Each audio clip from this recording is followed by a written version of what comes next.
नमस्कार दोस्तों, मैं कुलदीप सिंह स्वागत करता हूं हमारे अपने चैनल धुरंधर क्लासेस यूट्यूब चैनल पर। दोस्तों, जैसा कि हमारी चर्चा चल रही थी राजस्थान सरकार की फ्लैगशिप व जन कल्याणकारी योजनाओं के ऊपर, और इससे रिलेटेड हमारी काफ़ी कुछ क्लासें हो चुकी है और ये हमारी नेक्स्ट क्लास है। और इसके बाद एक दो क्लासें होगी और फिर इस टॉपिक को हम एंड करेंगे और फिर इसके बाद नया टॉपिक कुछ उठाएंगे। देखिए, आज की क्लास में हम देखेंगे सबसे पहला पॉइंट। देखिए, गाड़िया लोहार भवन निर्माण अनुदान सहायता योजना, ये योजना क्या है तो इसके बारे में हम डिटेल से चर्चा करते हैं, तो क्लास में एंड तक बने रहिए। देखिए, हम देखेंगे कि ग्रामीण क्षेत्रों में गाड़िया लोहारों को अस्थायी निवास हेतु राज्य सरकार द्वारा 150 वर्ग गज तथा शहरी क्षेत्र में 50 वर्ग गज भूमि आवंटन करने का प्रावधान है। आपको यदि एग्जाम में प्रश्न पूछ लिया जाता है कि ग्रामीण क्षेत्रों में गाड़िया लोहारों को अस्थायी निवास हेतु राज्य सरकार द्वारा कितने वर्ग गज भूमि आवंटन करने का प्रावधान है, तो 150 वर्ग गज भूमि आवंटन करने का प्रावधान है। और शहरी क्षेत्र में कितनी भूमि आवंटन करने का प्रावधान है,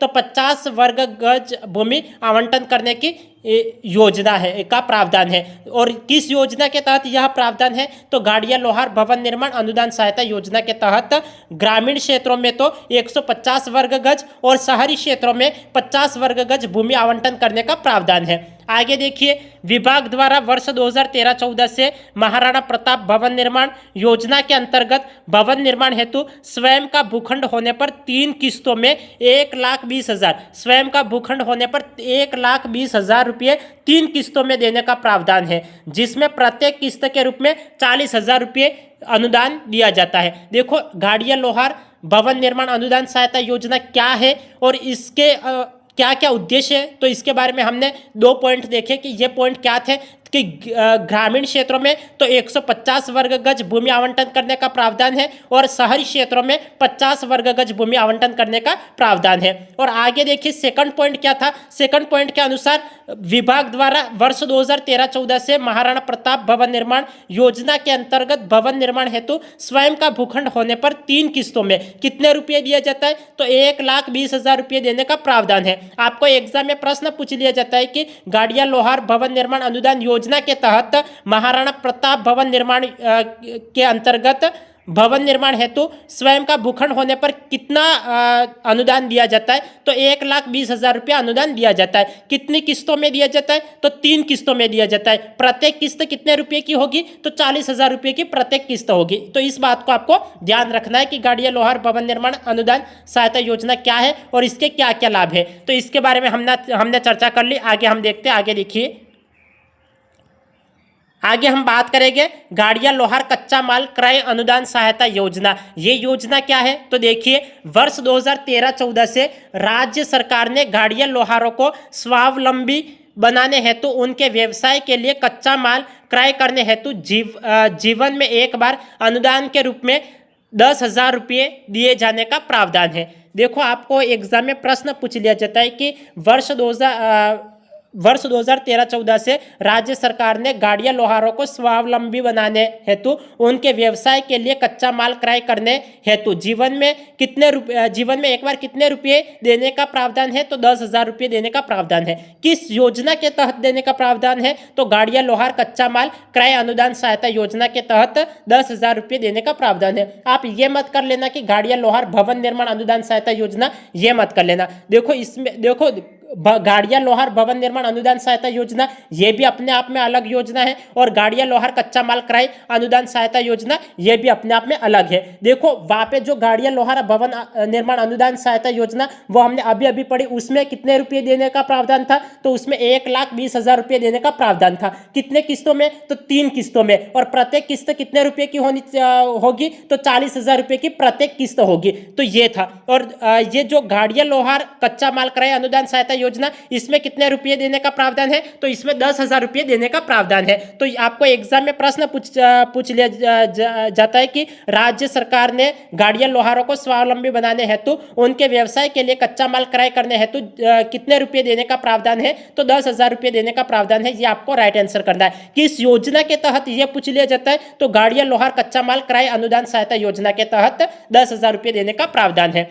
आगे हम देखेंगे। आगे देखिए, आगे हम देखते हैं मुख्यमंत्री दुग्ध दुग्ध उत्पादन संबल योजना, ये योजना क्या है और इसका प्रारंभ कब हुआ? तो देखिए, मुख्यमंत्री दुग्ध उत्पादन संबल योजना, इसका प्रारंभ 1 अप्रैल 2013 से किया गया। यदि आपको एग्जाम में प्रश्न मिल जाए कि मुख्यमंत्री दुग्ध उत्पादन संबल योजना इसका प्रारंभ कब किया गया, तो इसका राइट आंसर होगा 1 अप्रैल 2013 से मुख्यमंत्री दुग्ध उत्पादन संबल योजना का प्रारंभ किया गया।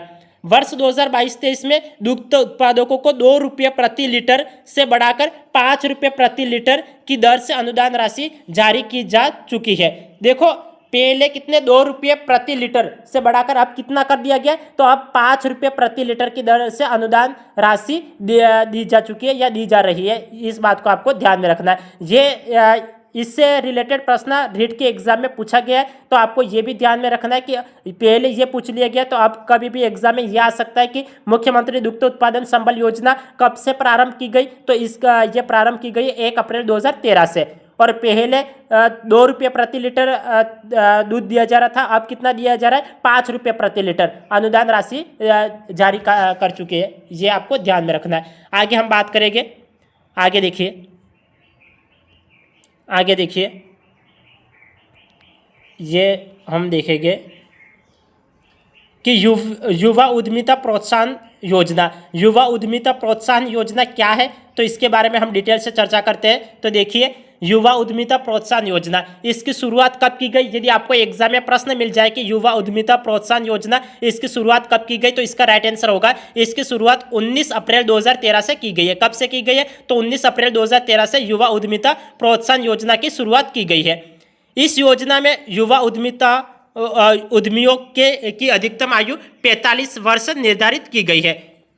देखो, युवा उद्यमिता प्रोत्साहन योजना के तहत कितनी आयु निर्धारित की गई है, तो 45 वर्ष आयु निर्धारित की गई है। ये ध्यान में रखना है। 2 मिनट रुकिए।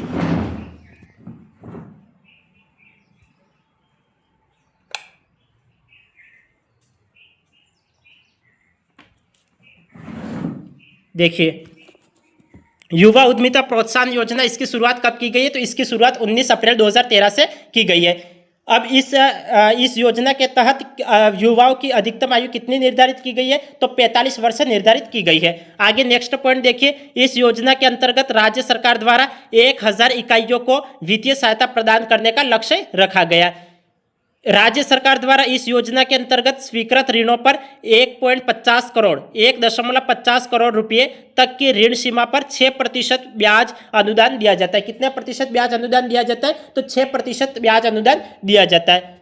आगे देख लेते हैं। आगे देखिए, परिवर्तित बजट घोषणा 2024-25 में इस योजना के अंतर्गत 6% ब्याज पुनर्भरण हेतु ऋण की सीमा को 1.5 करोड़ रुपये से बढ़ाकर 2 करोड़ रुपये किया गया है। देखो, आपको इसमें क्या क्या ध्यान में रखना है। आपको यदि एग्जाम में इस योजना के से रिलेटेड कोई भी प्रश्न पूछ लिया जाता है, जैसे युवा उद्यमिता प्रोत्साहन योजना इसकी शुरुआत कब की गई, तो अब आपको राइट आंसर करना है कि इसकी शुरुआत 19 अप्रैल 2013 से की गई है।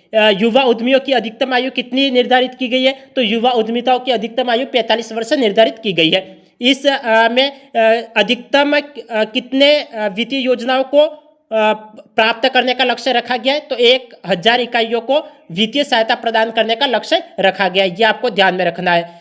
अब इसमें यह भी ध्यान में रखना है कि राज्य सरकार द्वारा इस योजना के अंतर्गत स्वीकृत ऋणों पर 1.50 करोड़ रुपये तक की ऋण सीमा पर 6% ब्याज अनुदान दिया जाता है। लेकिन अब 6% ब्याज अनुदान दिया जाता है। लेकिन 2024-25 में एक नया बजट घोषणा हुई, उसमें लिखा गया है कि इस योजना के अंतर्गत 6% ब्याज पुनर्भरण हेतु ऋण की सीमा को 1.5 करोड़ रुपये से 2 करोड़ रुपये किया गया है। देखो, यदि हम 2 करोड़ रुपये ऋण लेते हैं तो उस पर 6% ब्याज पुनर्भरण हेतु ऋण की सीमा 1.5 करोड़ रुपये से बढ़कर कितनी कर ली गई है, 2 करोड़ रुपये की गई है। तो इसको भी ध्यान में रखना है। नई बजट घोषणा के अनुसार कुछ परिवर्तन भी होता है, तो इसको भी ध्यान में रखना है और पुराना वाला भी ध्यान में रखना है। पहले क्या थी ये योजना और अब नई बजट घोषणा के अनुसार यह योजना क्या है, तो इन दोनों के बारे में आपको ध्यान में रखना है। अब आगे हम देखते हैं। आगे देखिए, मुख्यमंत्री निःशुल्क जांच योजना। मुख्यमंत्री निःशुल्क जांच योजना क्या है, तो देखिए, मुख्यमंत्री निःशुल्क जांच योजना का प्रारंभ कब किया गया। यदि आपको एग्जाम में प्रश्न मिल जाए कि मुख्यमंत्री निःशुल्क जांच योजना का प्रारंभ कब किया गया? तो इसका राइट आंसर होगा 7 अप्रैल 2013 को राजस्थान सरकार द्वारा इसका प्रारंभ किया गया। इसका क्या उद्देश्य है? तो समस्त राज्य के अस्पतालों में आने वाले रोगियों को संपूर्ण उपचार उपलब्ध कराने तथा जांच सुविधा उपलब्ध कराने से है। आपको एग्जाम में प्रश्न मिल सकता है कि समस्त राज्य के अस्पतालों में आने वाले रोगियों को संपूर्ण उपचार उपलब्ध कराने हेतु किस योजना को शुरू किया गया है? तो किस योजना को शुरू किया गया है? तो मुख्यमंत्री निःशुल्क जांच योजना को शुरू किया गया है। इस योजना के अंतर्गत राज्य के सभी चिकित्सा संस्थाओं में 15 प्रकार की जांचें निःशुल्क उपलब्ध कराई जा रही है। आपको एग्जाम में प्रश्न पूछा जा सकता है कि मुख्यमंत्री निःशुल्क जांच योजना के तहत चिकित्सा संस्थाओं में कितने प्रकार की जांचें निःशुल्क उपलब्ध कराई जा रही है? तो इसका राइट आंसर होगा 15 प्रकार की जांचें निःशुल्क उपलब्ध करवाई जा रही है। तो समझ में आ गया मुख्यमंत्री निःशुल्क जांच योजना क्या है। इसका प्रारंभ 7 अप्रैल 2013 से किया गया और इसके तहत 15 प्रकार की जांचें निःशुल्क उपलब्ध करवाई जा रही है। अब इसके बारे में इतना ही आपको ध्यान में रखना है। अब आगे हम देखते हैं। आगे देखिए, ये देखिए मुख्यमंत्री निःशुल्क दवा योजना। देखो, मुख्यमंत्री निःशुल्क जांच योजना अपने आप में अलग योजना है और मुख्यमंत्री निःशुल्क दवा योजना अपने आप में अलग है। मुख्यमंत्री निःशुल्क जांच योजना, इसका प्रारंभ कब किया गया था? तो इसका प्रारंभ 1 अप्रैल 2013 से किया गया था। और जो मुख्यमंत्री निःशुल्क दवा योजना है, इसका प्रारंभ कब किया गया? तो 2 अक्टूबर 2011 से किया गया। इन दोनों बातों को आपको ध्यान में रखना है। जैसे कई नाम सेम हो जाते हैं, लेकिन कुछ 1-2 नाम थोड़े भिन्न होते हैं और इसकी योजना भी बिल्कुल अलग है। जैसे मुख्यमंत्री निःशुल्क जांच योजना थी, अब मुख्यमंत्री निःशुल्क दवा योजना है। तो जांच योजना कब से शुरू की गई? तो 7 अप्रैल 2013 से शुरू की गई। और मुख्यमंत्री निःशुल्क दवा योजना कब से शुरू की गई? तो 2 अक्टूबर 2011 से शुरू की गई। अब आगे देखिए, आपको यदि प्रश्न मिल जाए एग्जाम में कि मुख्यमंत्री निःशुल्क दवा योजना, इसका प्रारंभ कब हुआ? तो इसका प्रारंभ 2 अक्टूबर 2011 से हुआ। इस योजना के अंतर्गत चिकित्सा महाविद्यालय, जिला चिकित्सालय, सामुदायिक स्वास्थ्य केंद्रों, प्राथमिक स्वास्थ्य केंद्रों तथा उप स्वास्थ्य केंद्रों के सभी अंतरंग एवं बहिरंग रोगियों की आवश्यक दवाइयाँ निःशुल्क उपलब्ध करवाई जा रही है।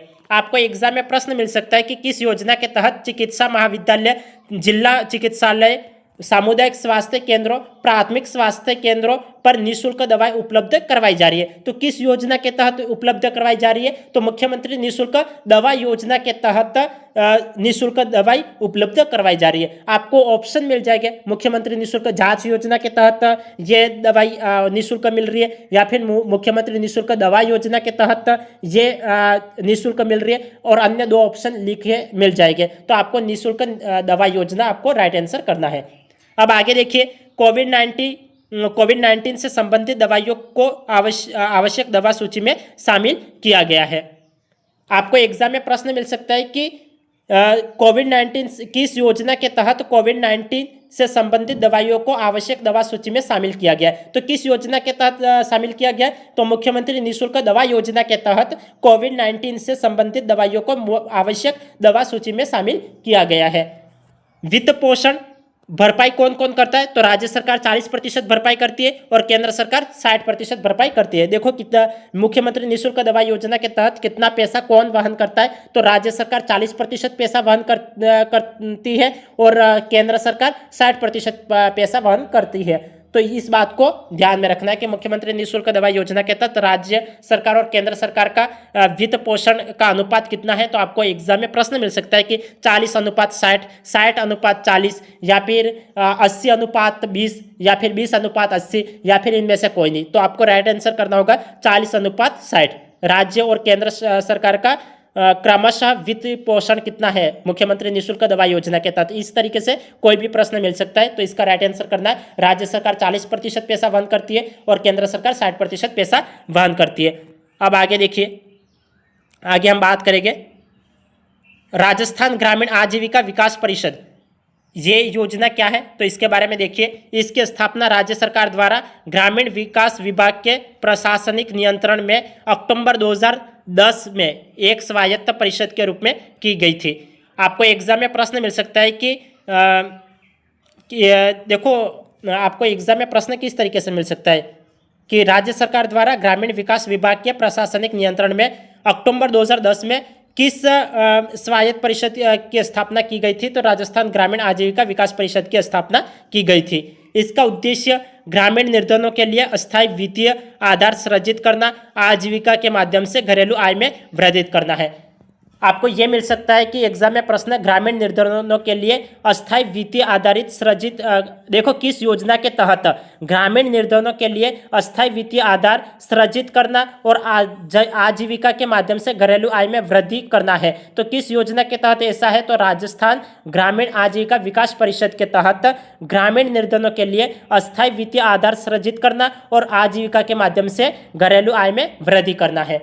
आगे देखिए, आगे हम बात करते हैं। ये देखिए,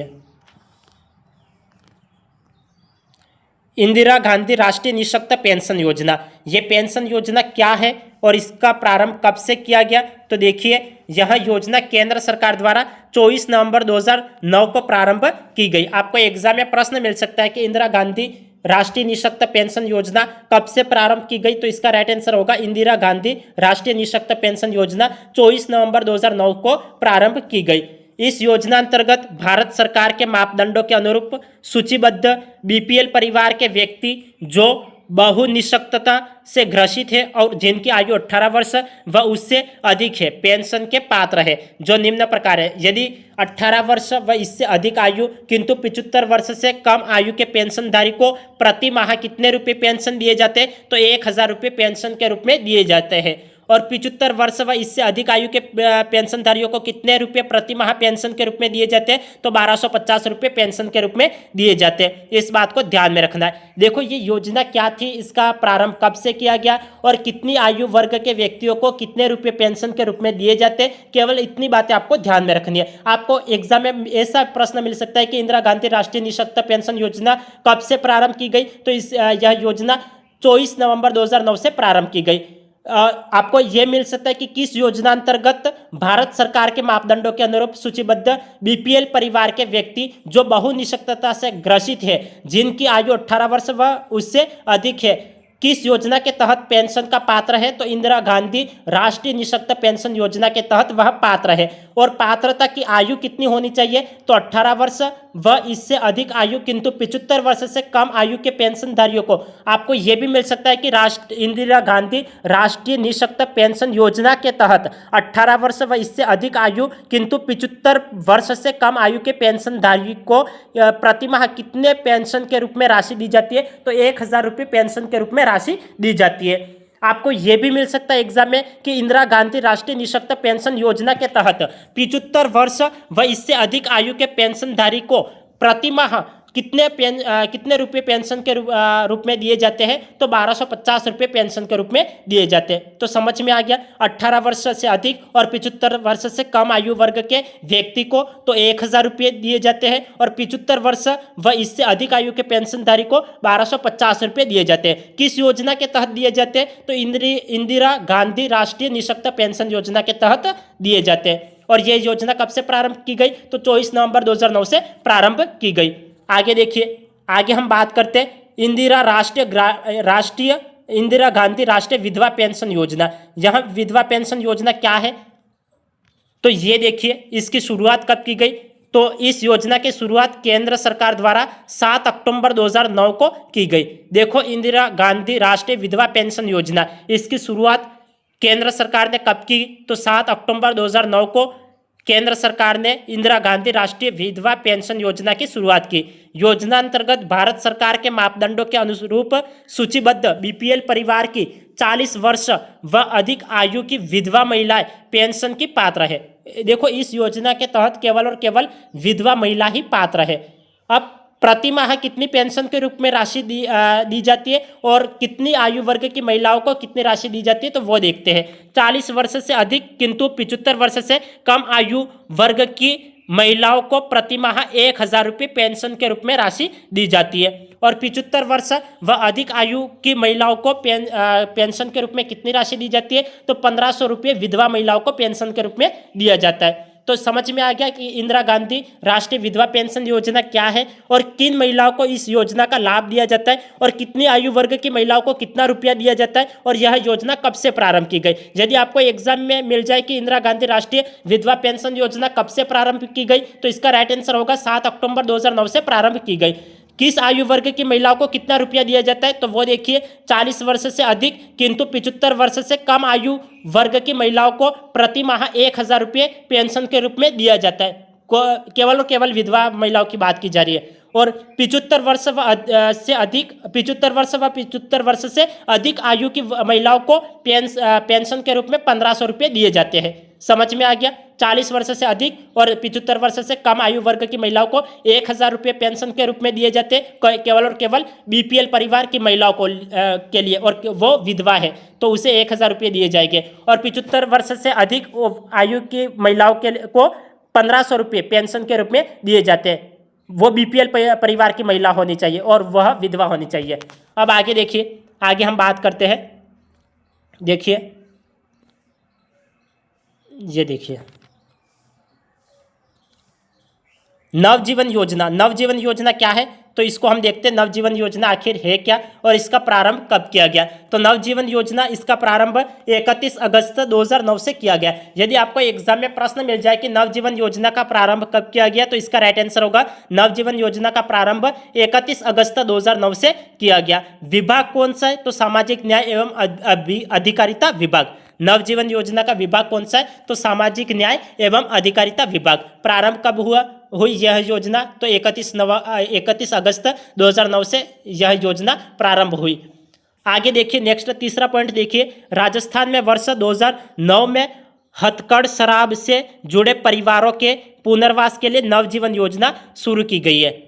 जो शराबी लोग हैं उनको सुधारने के लिए और उनको नया जीवन देने के लिए यह योजना प्रारंभ की गई है। तो राजस्थान में वर्ष 2009 में हथकड़ शराब से जुड़े परिवारों के पुनर्वास के लिए नवजीवन योजना शुरू की गई है।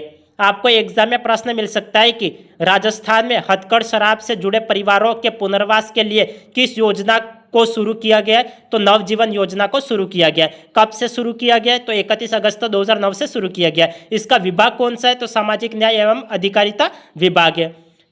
नेक्स्ट पॉइंट देखिए, इसके अच्छे नतीजों को देखते हुए राज्य बजट 2021-22 में योजना को बढ़ाने और नशे की आदत के खिलाफ प्रदेश में जन जागरूकता अभियान चलाने की घोषणा की गई है। किस योजना के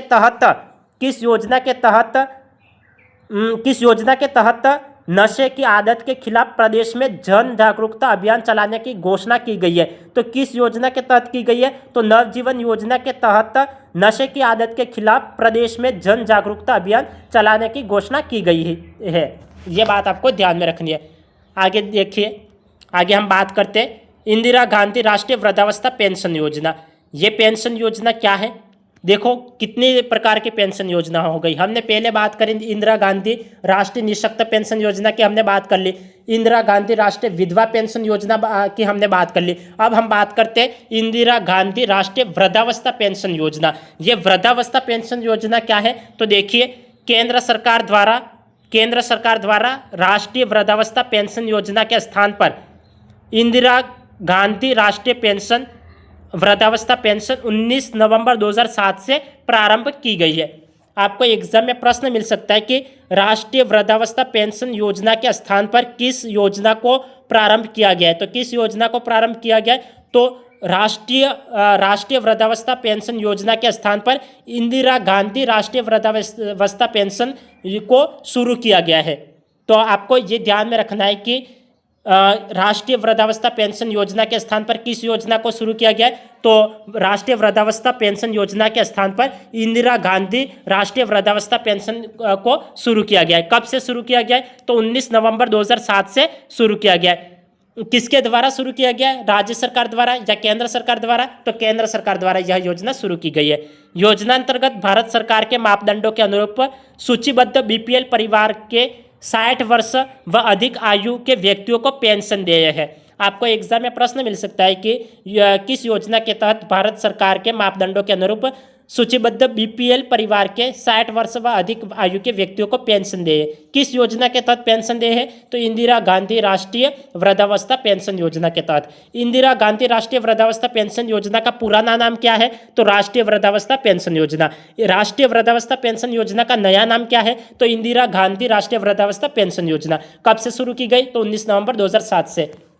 नेक्स्ट तीसरा पॉइंट देखिए, सभी आयु के पेंशनर को 1,000 रुपये प्रतिमाह पेंशन देय है। सभी आयु के पेंशनर को कितने रुपये प्रतिमाह देय है? तो 1,000 रुपये प्रतिमाह पेंशन देय है, जिसमें 80 वर्ष से कम आयु के पेंशनर को 80 वर्ष से कम आयु के पेंशनर को 200 रुपये प्रतिमाह एवं 80 वर्ष से अधिक आयु के पेंशनर को 500 रुपये प्रतिमाह केंद्रांश एवं शेष राशि राज्य सरकार द्वारा वहन की जाती है। इन सारी बातों को आपको ध्यान में रखना है। देखो यहाँ पे मैं फ्री फोकट की पूरी रामायण नहीं लिखवा के जो काम की बातें हैं वही लिखवा रहा हूँ, और यही चीज़ें आपको ध्यान में रखनी है। जो मैंने पॉइंट लिखवा रखे हैं सभी योजनाओं में, इन्हीं पॉइंट को आपको ध्यान में रखना है। इन्हीं पॉइंट से आपको एग्जाम में प्रश्न मिलेगा, इनसे बाहर कहीं नहीं आएगा, क्योंकि फ्री फोकट की पूरी लैंग्वेज पूरी रामायण लिखने से कोई औचित्य नहीं है। आप केवल जो पॉइंट लिखवा रखे उन्हीं पॉइंट को याद कर लीजिए, और इन्हीं पॉइंट से आपको एग्जाम में प्रश्न मिल सकता है कि इस योजना का पुराना नाम क्या है, नया नाम का क्या है, इसका क्या उद्देश्य है, ये योजना कब से प्रारंभ की गई है, इस योजना के तहत कितने रुपए का लाभ दिया जा रहा है, केंद्र सरकार कितना रुपया वहन करती है, राज्य सरकार कितना रुपया वहन करती है, इससे रिलेटेड ही आपको एग्जाम में प्रश्न मिलेंगे। तो आपको इस बात को ध्यान में रखना है। तो आज की क्लास को हम यही एंड कर लेते हैं, फिर मिलते हैं अगली क्लास में। तब तक के लिए आपका दिन शुभ रहे। धन्यवाद।